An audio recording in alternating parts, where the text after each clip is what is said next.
इथे तुम्हाला त्याची तडफ दिसते. हो कांटों से खींच के ये आंचल,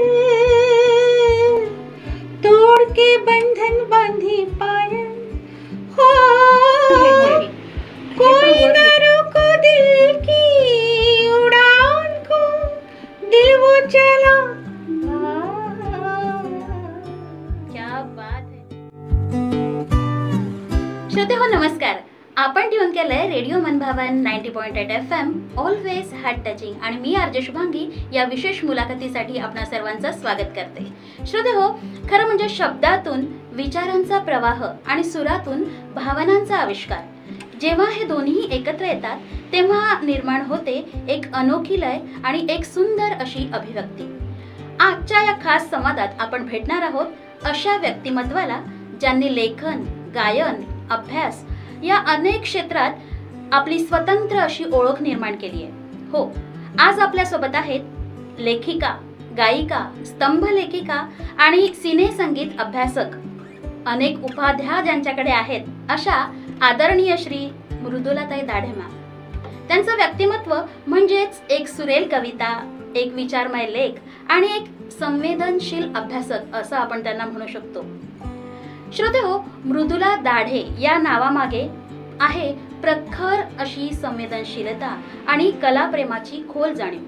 हो, सुरांच्या दरवळात आज आपण न्हावून निघणारच आहोत. त्यानिमित्त आपल्या सर्व श्रोतांचं मी पुन्हा एकदा आरजे शुभांगी स्वागत करते. पुण्याच्या मातीत जन्मलेल्या, जगभर रमलेल्या शास्त्रीय संगीताची परंपरा, गझलची नजाकत, चित्रपट संगीताची प्रयोगशीलता आणि संशोधनाची खोली तसंच लेखणीची प्रगल्भता हे सगळं एकाच व्यक्तिमत्वात साठून राहिलंय, अखंड वाहत आहे. त्या म्हणजे आपल्या मृदुलाताई दाढे मॅडम. 4 दशकांची संगीत कारकीर्द, देवदास सारख्या चित्रपटात शास्त्रीय आलाप, आंतरराष्ट्रीय कार्यक्रम, उर्दू शिकून गझलची नजाकत आत्मसात केलेल्या आणि अनेक पुरस्कारांनी सन्मानित अशा मृदुला मॅम आज आपल्याशी संवाद साधणार आहेतच. मॅडम, रेडिओ मनभावनच्या स्टुडिओत आपलं हार्दिक स्वागत. नमस्कार. नमस्कार. आणि मॅडम, खूप छान वाटतंय आम्हाला आज तुम्ही या ठिकाणी उपस्थित झालेला आहात. तर श्रोते हो, मॅडमची नाळ जोडली गेली आहे शास्त्रीय संगीताशी, तर लेखणीला दिशा दिली आहे चिंतनशील आणि सर्जनशील विचारांनी. सिनेसंगीत अभ्यासक म्हणून त्यांनी मराठी चित्रपट संगीतावर अभ्यासपूर्ण लेखन केलेलं आहे. स्तंभ लेखिका म्हणून त्यांच्या लेखांमधून संस्कृती, कला आणि स्त्रीमन या सगळ्यांवर त्यांनी प्रकाश टाकलेला आहे. चला तर मग या सुरेल आणि साहित्यिक प्रवासाबद्दल आपण जाणून घेऊयाच आजच्या या खास संवादातनं. मॅडम, काय सांगाल या सगळा जो पसारा आहे एवढा मोठा, त्याबद्दल काय सांगाल? नेमकी सुरुवात कशी झाली? नाही, लहानपणापासून मी गाणं शिकतच होते, शास्त्रीय संगीत शिकलेली आहे आणि अतिशय उत्तम गुरु मला लाभले. पंडित गजानन बुवा जोशी, पंडित S.K. अभ्यंकर बुवा असे अनेक दिग्गज गुरु मला लाभले.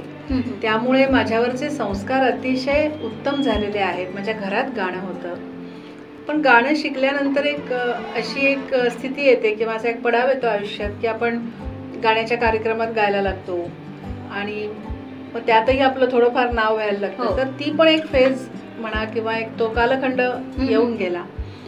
पण एकीकडे मी मानसशास्त्राचा अभ्यास करत होते आणि तेही मला तितकंच आवडत होतं. म्हणजे म्हणून मग मी माझं BA मानसशास्त्र विषय घेऊन केलं. आणि मग मात्र मी मास्टर्सला पूर्ण संगीत हाच विषय निवडला. ते करता करता माझे एकीकडे सुगम संगीताचे कार्यक्रम सुरूच होते. पण मला ही गाणी जी एक मराठी किंवा हिंदी चित्रपटसृष्टीतली अतिशय उत्तम गाणी आपण ज्यांना म्हणतो, ती गाणी गाता गाता एक डोक्यात सतत विचार चक्र चालू असायचं की हे गाणं इतकं छान कशामुळे झालंय, हे काय, ह्याच्यात विशेष काय आहे. पण त्या विचाराला मूर्त स्वरूप नव्हतं. आणि मग मध्यंतरीच्या अनेक वर्षे मी फक्त परफॉर्मर म्हणूनच वावरले, खूप कार्यक्रम केले, रेकॉर्डिंग्स केली, पूर्ण वेळ गायिका म्हणूनच.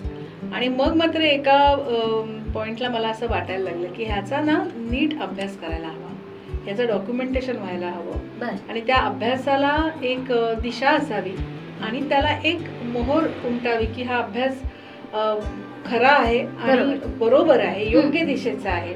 मग त्यात मान्यवरांचं आपण मार्गदर्शन घेऊया आणि मग अशी मी डॉक्टरेटकडे वळले आणि मग त्या दृष्टीने मग खोल जाऊन अभ्यास केला. नेमकं असं कुठलं गाणं होतं की ज्यापासून तुम्हाला असं वाटलं की मी या गाण्याबद्दल अभ्यास करायला हवा आणि तो श्रोत्यांपर्यंत पोहोचवायला हवा? असं खूप गाणी आहेत, म्हणजे ह्या सुरुवातीला पहिलं गाणं असं कुठलं तुम्हाला?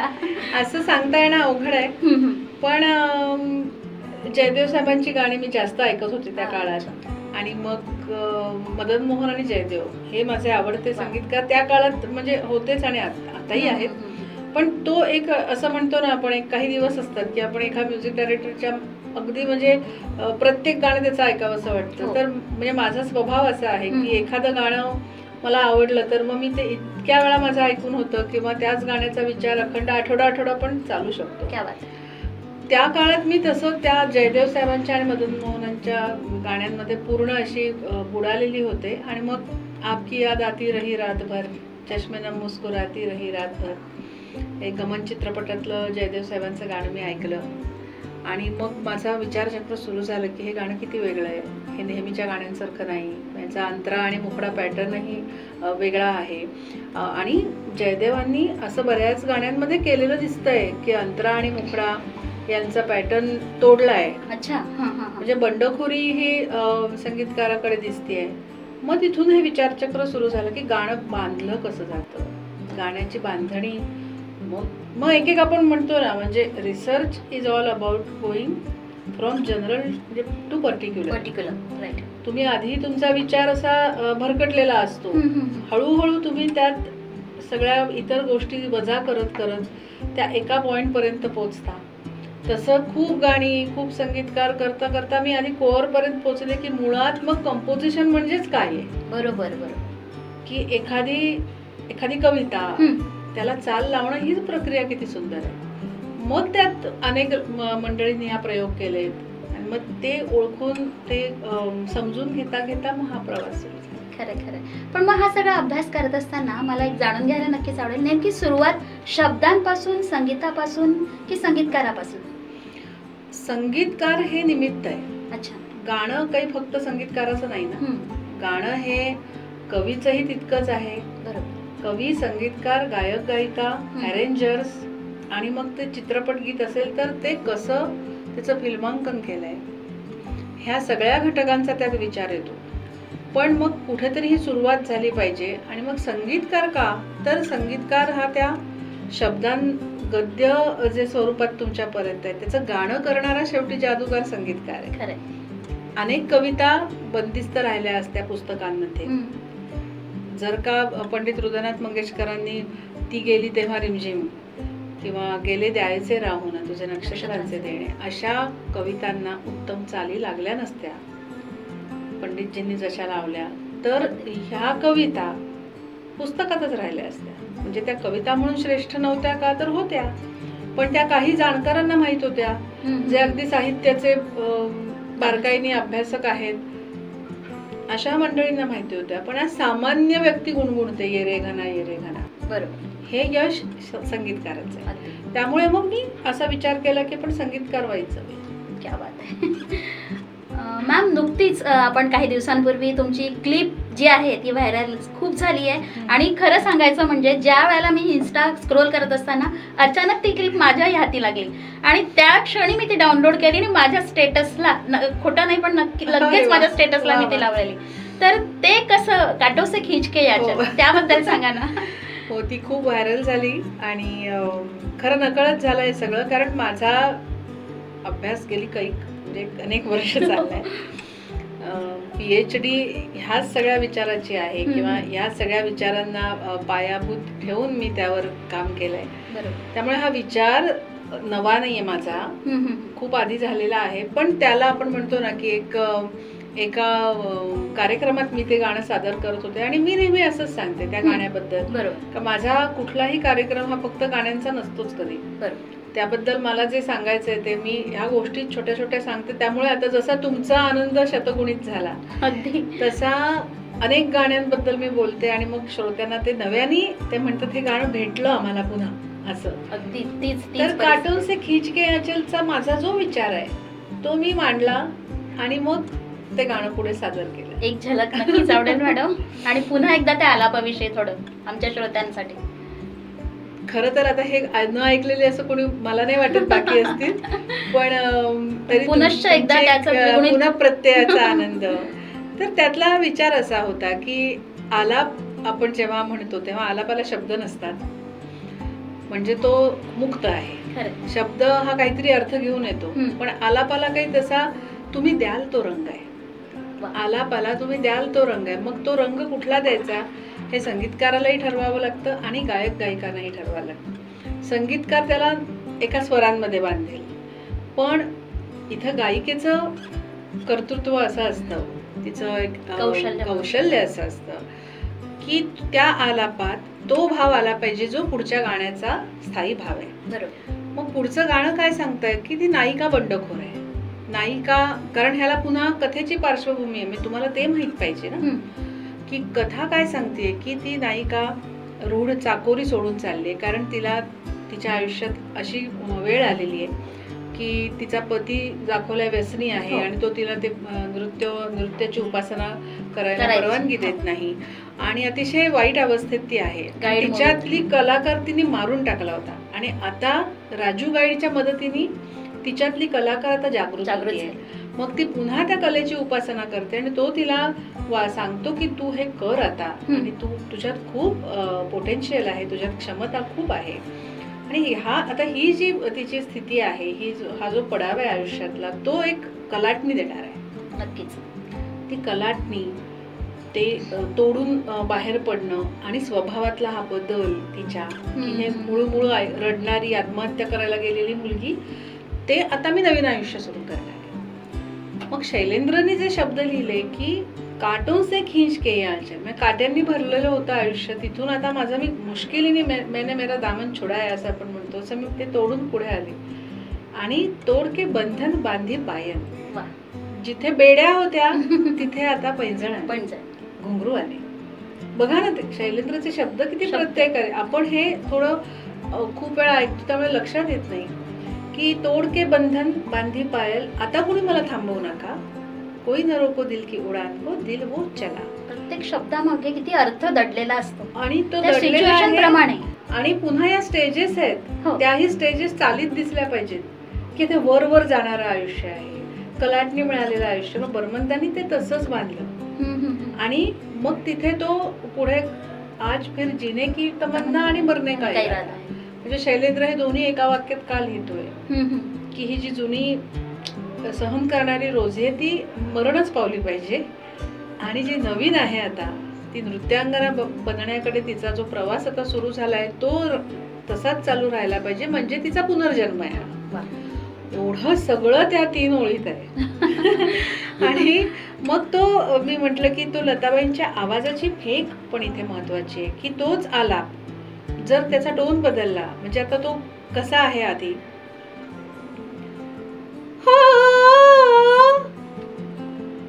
इथे तुम्हाला त्याची तडफ दिसते. बरोबर. आता हेच सूर आहेत, ते जर मी त्याच सुरांमध्ये त्याचा टोन बदलला, त्याचा लगाव बदलला, तर ती नायिका काही बंडखोर किंवा लढाऊ अशी न वाटता निमूटपणे अन्याय सहन करणारी वाटेल. म्हणजे हा आता विचार लताबाईंनी केला की वहिदाची नेमकी भूमिका काय आहे, म्हणून हे इतकं महत्वाचं आहे की त्याच्यात ते तडफेरी तो आलाप सुरू झाला तरच त्याला तो रंग येतो. हो कांटों से खींच के ये आंचल, तोड़ के बंधन बांधी पायल. हो, हे पण वर गेलं बघा, सुंदर. कारण आता परत उडान घ्यायची. कोई ना रोको दिल की उड़ान को, दिल वो चला. क्या बात है. हे सगळं आजपर्यंत विचार केलेलाच नसेल मला तरी वाटतं कोणी, इव्हन मी सुद्धा गाणी खूप ऐकते, पण हा विचार नव्हता डोकावला मनात, जे तुम्ही उलगडून सांगितलं त्याबद्दल. खूप छान मॅडम, खूप छान वाटतंय. तर हा सगळा प्रवास आहे आणि म्हणूनच प्रथित यश गायिका आपण ज्यांना म्हणत असतो ते असं व्यक्तिमत्व आहे. मॅडम, गायन आणि लेखन ही 2 स्वतंत्र क्षेत्र असतात, तर या दोन्हींचा इतका सुंदररित्या आपण संतुलन राखता, ते नेमकं कसं हेरता तुम्ही? माझ्या लक्षात आलं की व्यक्त होणं महत्वाचं आहे. आपल्या मनात जे हे विचार येतात किंवा आपला प्रबंध तर झाला, डॉक्टरेट मिळाली, पण हे सामान्यांपर्यंत कसं पोहोचेल? कारण सामान्य व्यक्तीचाही त्या चित्रपट संगीतावर अधिकार आहे ना, कारण त्यांचं संगीत आहे, खऱ्या अर्थानं लोकसंगीत आहे भारताचं. मग मला जे हे सुचलंय ते सामान्यातल्या सामान्य व्यक्तीला कळण्यासाठी मला जे माध्यम मिळेल त्यातून मी व्यक्त व्हायला लागले. आणि मग तेव्हा मी 2014 साली लेखमाला लिहिली लोकसत्तासाठी.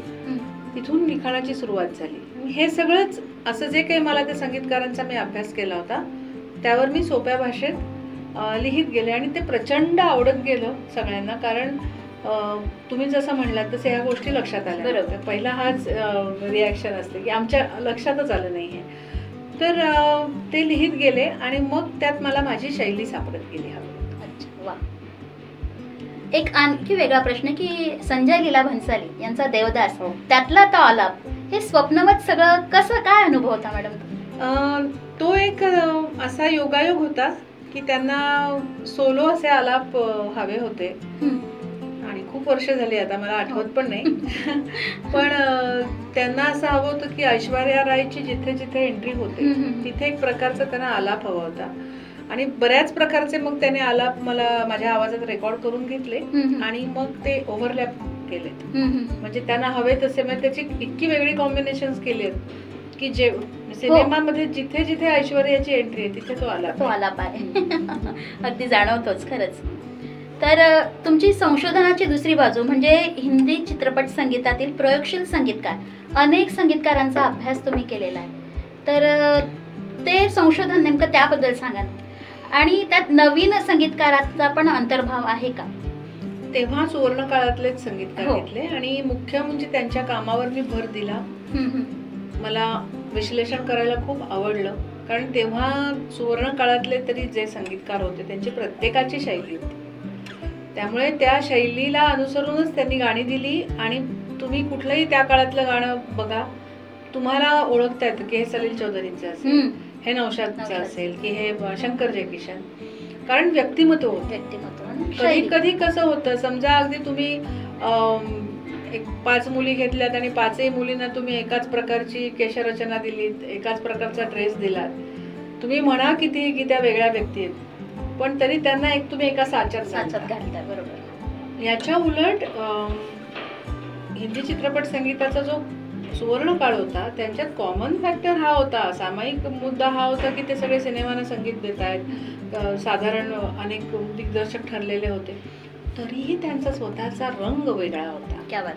मग हा रंग कुठून येतो तर भाववृत्तीतून येतो. संगीतकाराचा स्वभाव तो कसा ठरतो, किंवा त्याचा एक कौटुंबिक पार्श्वभूमी आहे, त्याची एक सामाजिक पार्श्वभूमी आहे, त्याची काही आयडिओलॉजी तर काही मानतो का, कम्युनिस्ट विचारसरणी आहे, त्यानंतर भौगोलिक तो जिथून आला तिथलं लोकसंगीत घेऊन आला, हे सगळं मॅटर, हे सगळं येतं त्यात. म्हणून त्यांचा एक आपली मुद्रा बनली आहे की बर्मनदा म्हटलं की ही एक स्टाईल आहे, एक्झॅक्टली सलीलदा म्हटलं की ही स्टाईल आहे. एकाच बंगालातून दोघं आले पण दोघांचे संस्कार आणि दोघांची विचार करण्याची पद्धत वेगळी आहे. हे फार इंटरेस्टिंग वाटत गेलं म्हणून मी एक संगीतकाराचं. आणि नक्कीच तुमच्या लेखनात सुद्धा आणि गायनात सुद्धा भाव हा प्रकर्षाने ठळकपणे जाणवत असतो. खरंच सिने संगीत अभ्यासक म्हणून नेमका तो प्रवास आणि त्याचे पैलू नेमके तुम्ही काय पाहता, कुठल्या अंगाने त्याला बघत असता? मी असं बघते की कंपोजिशन कसं झालंय. म्हणजे सिने संगीतासाठी केलेलं गाणं आहे तर ते एकतर त्या सिच्युएशनसाठी असतं, पडद्यावर काय सिच्युएशन मांडली जाणार आहे, त्या कॅरेक्टरचा स्वभाव कसा आहे. आता जसं आपण एक उदाहरण बघितलं, अशी काही आहे की आता मी उदाहरण देते की कुछ दिल ने कहा सारखं गाणं, त्या व्यक्तिरेखेचा स्वभाव त्यात दिसतो की ती अस्फुट अशी व्यक्तिरेखा आहे, ती स्वतःच्या मनातलं काही बोलूनच दाखवत नाही, त्याला अनेक कारण आहेत. म्हणून ते गाणं असं कुछ दिल ने कहा कुछ भी नहीं ऐसी भी बातें होती है ऐसी भी बातें. किती तरल, तरल ती तिचा स्वभावच तसा आहे, म्हणून तो आवाज असा लावलाय, म्हणून ती चाल अशी आहे. तर अशा अनेक गोष्टींचा त्यात अभ्यास मी केला. एक वेगळा प्रश्न की गझल गायकीसाठी तुम्ही उर्दूचं खास प्रशिक्षण सुद्धा घेतलं, त्याबद्दल सांगा. मला एक चांगले गुरु लाभले, उस्ताद इक्बाल गिल त्यांचं नाव. तर त्यांनी मला फक्त गझल गायकी शिकवली असं नाही, तर त्यांनी मला उर्दू उच्चारांचा कसा अभ्यास करायचा, ते त्यात काय फरक आहे, त्यांनी कसा अर्थ बदलतो, हे सगळं त्यांनी मला शिकवलं. की गम असा नसतो उच्चार, गम आहे, कुर्बानी आहे, कयामत, हे सगळं त्यांनी करून घेतलं. आणि एक दृष्टी दिली मुळात की गाण्याकडे कसं बघायचं. आणि दुसरा महत्त्वाचा विचार त्यांनी मला शिकवला की तुम्ही गाणं म्हणताना त्यात कुठलाही पवित्रा नको, अभिनिवेश नको. तुम्ही त्या गाण्यात समरस नाही, एकरूपच झालं पाहिजे. अगदीच. आणि हा त्यांनी माझ्याकडनं खूप मला विचार प्रकर्षाने बिंबवला माझ्या मनात. रहे ना रहे हम पासून अफसाना लिख रही हूं, म्हणजे लेखिका मृदुला मॅम आणि गायिका मृदुला मॅम, हे नेमकं नातं कसं आहे? मी म्हटलं ना, गायिका मृदुला जे ऐकते, एक गायिका म्हणून आधी लक्षात येतं, अरे हे चाल गायला अवघड आहे बरं का, ही जागा अवघड आहे. आणि माझ्यातला अभ्यासक मला खुणावत असतो की ह्यात असा पॅटर्न केलाय, अंतऱ्याची ओळ अशी वळवली आहे. हे सगळं ऐकता ऐकता लक्षात येतं, जागा कशा वळवल्यात, का आरोही अवरोही विचार आहेत, हे सगळं करता करता. आणि मग एक्सप्रेस करताना ना मला माझ्या लिखाणाची पण शैली वेगळी अशी आहे की मी फक्त त्यातला तंत्र लिहित नाही, तर थोडं ललित अंगाने लिहिते. म्हणजे थोडा हा भाव त्यात आणते की कारण हे सगळा शेवटी हा भावनांचा खेळ आहे. जितकी व्यक्ती संवेदनशील असेल तितके तिला त्यातले पदर जाणवत राहतात. आणि मग ते कुठेतरी मला, मी मुद्दाम काहीच केलं नाही, हे आता मी नंतर स्वतःकडे बघते तेव्हा मला कळतं की आपोआप ते ललित अंगाने जातं. आणि माननीय अरुणाताई ढेरे यांनी माझं लिखाण वाचून नेमकी हीच प्रतिक्रिया दिली की हे फक्त सांगीतिक लिखाण नाही आहे, तर हे ललित लेखन आहे. ही मला खूप मोठी कॉम्प्लिमेंट वाटते की कारण. आणि आता एक हा नवा एक प्रकार उदयाला आला माझ्या निमित्ताने की थोडं काय होत होतं की अतिशय उत्तम काम केलंय पूर्वसुरेंनी, पण बरंचसं लिखाण नॉस्टॅल्जिक होतं. ही गाणी छान आहेत आणि खरोखर त्या गाण्यांनी आपल्यावर गारुड केलंय, पण त्या गाण्यांचं विश्लेषण स्वरांच्या शब्दांच्या दृष्टीने करणं, तसंही ते झालं असेल कारण अनेक विद्वान ऐकतात तेव्हा त्यांना कळतं की हा मध्यम लागलाय, हा राग अमका आहे. पण सामान्य माणसाचं काय, त्यांच्या रोजच्या जगण्यातली उदाहरणं देऊन त्यांना हे समजावलं पाहिजे की हे असं असं झालंय.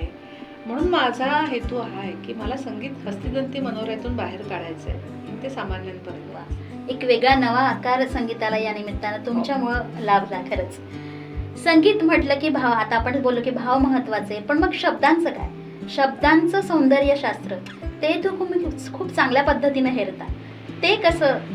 कारण शब्दांनीच तर काव्य बनतं. एखाद्या शब्दाचा वेगळा अर्थ जर निघाला तर ते कसं सांगता येईल? उदाहरणादाखल खूप आहेत उदाहरणं की एक समोर येणारा अर्थ असतो आणि एक लपलेला अर्थ असतो, तुम्हाला तोही शोधावा लागतो की नेमकं काय त्यातून म्हणायचंय. म्हणजे अशी अनेक उदाहरणं आहेत. ज्योती कलश छलके सारखं गाणं आहे की आपल्याला ते वरकरणी एका सकाळचं वर्णन वाटतं, पण त्याला तुम्ही आयुष्याशी जोडा, त्यातनं तुम्हाला अनेक असे अर्थछटा निघतात की पात पात बिरवा हरियाला धरती का मुख हुआ उजाला सच सपने कलके. आयुष्यात तुमच्या फक्त वैरण वाळवंट नसतं, हिरवाई असते आणि स्वप्न बघण्याचा हक्क प्रत्येकाला आहे. तुम्ही त्याला ह्या आत्ताच्या सकाळच्या सीनशी जोडू नका, आयुष्याशी जोडा, त्याचा लगेच परिणाम होतात. क्या बात आहे. तर मॅडम, आज अनेक तरुण तरुणी यूथ जे आहे संगीत क्षेत्राकडे येत आहेत, गझलमध्ये म्हणा किंवा चित्रपट संगीतात करिअर करू इच्छितात, त्यांना तुम्ही काय सांगाल? त्यांना मी मनापासून हेच सांगेन की गाण्याचा अर्थ नीट समजून घ्या. गाण्याच्या आधी त्याचं काव्य काय सांगतंय ते बघा. माझ्या मुंबई विद्यापीठात मी जिथे संगीत विभागात कार्यरत आहे तिथे एक आम्ही प्लेबॅक सिंगिंग कोर्स केलेला आहे. तो डिझाईन पण मीच केला. त्यात मी हा आवर्जून विषय ठेवलाय अभ्यासाला की हाऊ टू ॲप्रिशिएट आणि how to know meaning of the poetry. पोएट्रीला तुम्ही समजून घ्या आणि मग गा. नुसतं यूं हसरतों के दाग मोहब्बत में धो लिए, खुद दिल से दिल की बात कही और रो लिए, हे म्हणणं आणि ती व्यथा समजून घेणं, मग तुम्ही म्हणा, त्यात फरक लक्षात येईल. तंत्र शिका, श्वासाचं तंत्र आहे. चालीचा अभ्यास करायला लागा, तेव्हा तुम्हाला ह्या कलेची जरा तरी कल्पना येईल. मग त्यासाठी श्वासाचे व्यायाम असतात. बरोबर. कारण गाणं ही एकच माझं म्हणणं आहे की जाता जाता करण्याची गोष्ट नाही. जी सोय आता निर्माण झाली कराओके, तिचा योग्य आणि जाणीवपूर्वक डोळस वापर करा. बरोबर. त्यात वाहत जाऊ नका. पण मग आजच्या पिढीचं सिनेसंगीत जे आहे ते नेमकं पारंपरिकतेपासून दूर जात आहे का, असं तुम्हाला वाटतं का? नाही, उलट पारंपरिकतेपासून ते दूर नाही जात. कारण बेस कुठेतरी तो पक्का असतोच. रागाचे पण आता रागाचा उपयोग करून दिलेल्या चालीही दिसतात. फक्त कधी कधी हे जरा गोंधळाचं वातावरण होतं. कारण कधी कधी एकाच गोष्टीच्या आहारी जातो. सुफी तर सुफीच, पंजाबी रंग तर पंजाबी, सगळ्या गाण्यांना एकच रंग दिल्यासारखं वाटतं. ते थोडस खोलात जाऊन जरा काम व्हायला हवंय. वा, खरंच छान असं अनमोल माहिती अशी मिळते आपल्याला सगळ्या संवादातनं. तर आज मृदुला ताई आपल्या सोबत आहेत आणि यांच्यासोबतचा हा संवाद खरंच सुरांचा, शब्दांचा, नजाकतीचा आणि एक सुरमय प्रवासच आपण ज्याला म्हणू शकतो असा होता. आणि आपल्या विचारांनी आणि अनुभवांनी सगळ्यांना एक आपल्याला प्रेरणा मिळालीच आहे. तर कलेचा हा प्रवास जो असतो हा केवळ प्रसिद्धीचा नसतोच, तर ती एक प्रेरणा असते आणि अंतर्मनाचं भावविश्व उलगडणारी एक संकल्पना सुद्धा असते, असं आपण नक्कीच म्हणू शकतो. मॅडमशी झालेल्या संवादातनं मॅडम खूप छान वाटतंय तुमच्याशी बोलताना. तुमची एक पुन्हा एक झलक आमच्या कानांना नक्कीच तृप्त करणार आहे. तुमच्या आवडीचं कुठलंही?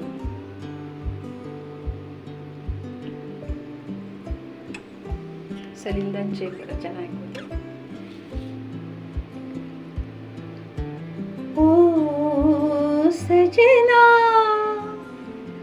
बरखा बहार आई, रस की पुहार लाई, अखियों में प्यार लाई. ओ सजना तुमको पुकारे मेरे मन का पपीहरा, तुमको पुकारे मेरे मन का पपीहरा. मीठी मीठी आंगनी में जले मोरा जियरा. सजना बरखा बहार आई, रस की बुहार लाई, अखियों में प्यार लाई. हो सजना. वाह, रिमझिम में ओ सजन, प्यासे प्यासे मेरे नयन, तेरे ही ख्वाब में खो गए. सावरी सलोनी घटा जब जब छाई, सावरी सलोनी घटा जब जब छाई, अखियों में रहना गई, निंदिया ना आई. सजना बरखा बहार आई, रस की बुहार लाई, अखियों में प्यार लाई. ओ सजना. अप्रतिम, वाह, क्या बात आहे. तर श्रोते हो, संगीत ही फक्त कला नाहीये, तर ती एक जीवनशैली आहे असं सुद्धा आपण म्हणू शकतो. आत्म्याला स्पर्श करणारी एक कला आणि एक प्रवाह आहे असं सुद्धा आपण म्हणू शकतो. तर आदरणीय मॅम, आपल्या अनुभवांनी, आपल्या साधनेनं आणि आपल्या शब्दांनी आज आमचा स्टुडिओ खरंच मंत्रमुग्ध तर झालाच, पण सुरांनी सुद्धा तो उजळून निघाला. खरंच खूप छान वाटलं आपल्याला भेटून. रेडिओ मनभावन टीमतर्फे मी आपले मनपूर्वक आभार मानते. असेच संगीताचा दिवा जो आहे तो असाच निवांत तुमचा सदतीत पेटवत राहा आणि आम्हाला सगळ्यांना त्याची मेजवानी मिळत राहो हीच अपेक्षा करते. धन्यवाद. मनभावन रेडिओने मला आज तुम्ही इथे आमंत्रित केलं आणि संवाद साधण्याची संधी दिलीत. जितकी ऐकणारी सगळी मंडळी आहेत त्यांच्यापर्यंत हा विषय मला पोहोचवता आला. सर्वांना माझ्या शुभेच्छा. अतिशय उत्तम तऱ्हेने आपल्या कलेची जोपासना सगळ्यांनी करावी हीच प्रार्थना करते आणि तुमचे आभार मानते. Thank you so much.